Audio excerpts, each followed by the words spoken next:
గ్రామంలో ఉన్న పెద్దలకు, యువకులకు, మేధావులకు దండం పెట్టి చెప్తా ఉన్నా. డబ్బులకు లొంగవద్దు. డబ్బులకు లొంగితే అభివృద్ధి జరగదు ఊళ్ళే. మీకు ఎవరైతే పనులు చేస్తారో వాళ్ళని చూసి ఎన్నుకోండి దయచేసి. నేను అభ్యర్థిగా ఉన్నాము, మా మేనిఫెస్టో ఇది. అడగండి, మిగతా అభ్యర్థులను అడగండి, మీరు ఏమేం చేస్తారు.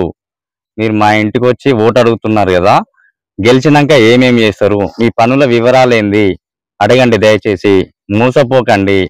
డబ్బులు ఇచ్చి ఓటును కొనుక్కొని డబ్బు సంపాదించుకోవడానికే వస్తారు. మేము నిజాయితీగా వస్తున్నాం. మీరు నిజాయితీగా ఎన్నుకోండి, మీకు నిజాయితీగా పనులు జరుగుతాయి. దయచేసి మార్పు రావాలి. మార్పు అనేది మన ఊరి నుంచి వెళ్ళి మొదలైతే దేశం దాకా వెళ్ళొచ్చు మార్పు కోసం.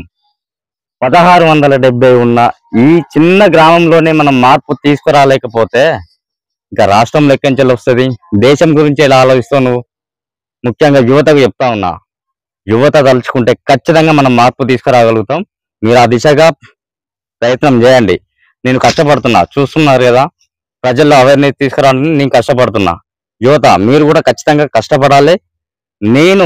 మీరు నాకు ఉంగరం గుర్తుకు ఓటేసి గెలిపించిన తర్వాత నా మేనిఫెస్టో ఒకసారి చూడండి. మీరు నచ్చితేనే ఓటేయండి. నా దగ్గర పనితనం ఉంది, నేను పని చేసి చూపెడతా. డబ్బులు పెట్టడానికి నేను లేను.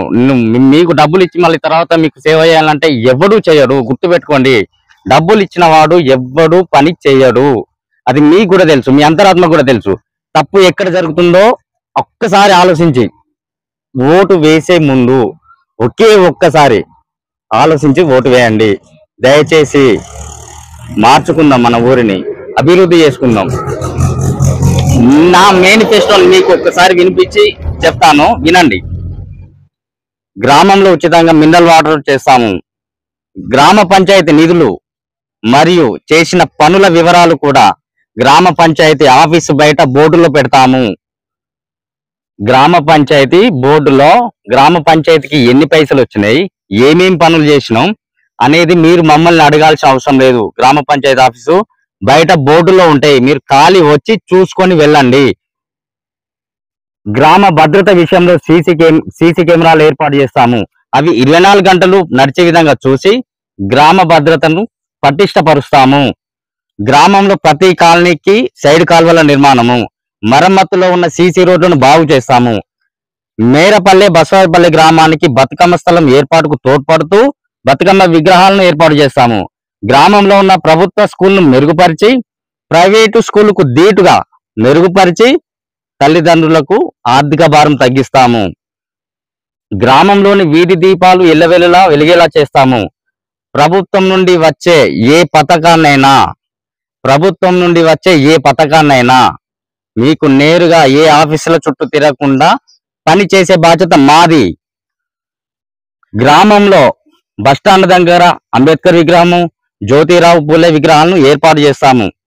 మరియు గ్రామంలో కుక్కలు, కోతుల ఆ బెడద లేకుండా వాటిపై చర్యలు తీసుకుంటాము. గ్రామ ప్రజలకు రాజ్యాంగంలోని అంశాలు మరియు చట్టాల గురించి అవగాహన సదస్సులు ఏర్పాటు చేస్తాము. దారి లేని వ్యవసాయ భూములకు కొత్తగా రోడ్ల నిర్మాణం కోసం గ్రామంలోని రైతులతో చర్చించి ఆ దారి పరిష్కారానికి ప్రయత్నిస్తాము. ఇవన్నీ నేను చెప్పిన అంశాలన్నీ పైన పేర్కొన్న పనుల దిశగా నా పనితనం లేనట్లయితే నన్ను గెలిపించిన మరుసటి రోజు నుండి నా పదవి కాలం 5 సంవత్సరాలు కాదు, 2.5 సంవత్సరాల కాలంలో దింపేసే అధికారం మీ చేతికిచ్చి నా పదవిని మీ కాళ్ళ దగ్గర పెడతాను. గుర్తుపెట్టుకోండి, నేను నా పదవి కాంక్షతోనే నాకు అవసరం లేదు. గ్రామం అభివృద్ధి నాకు ఇంపార్టెంట్.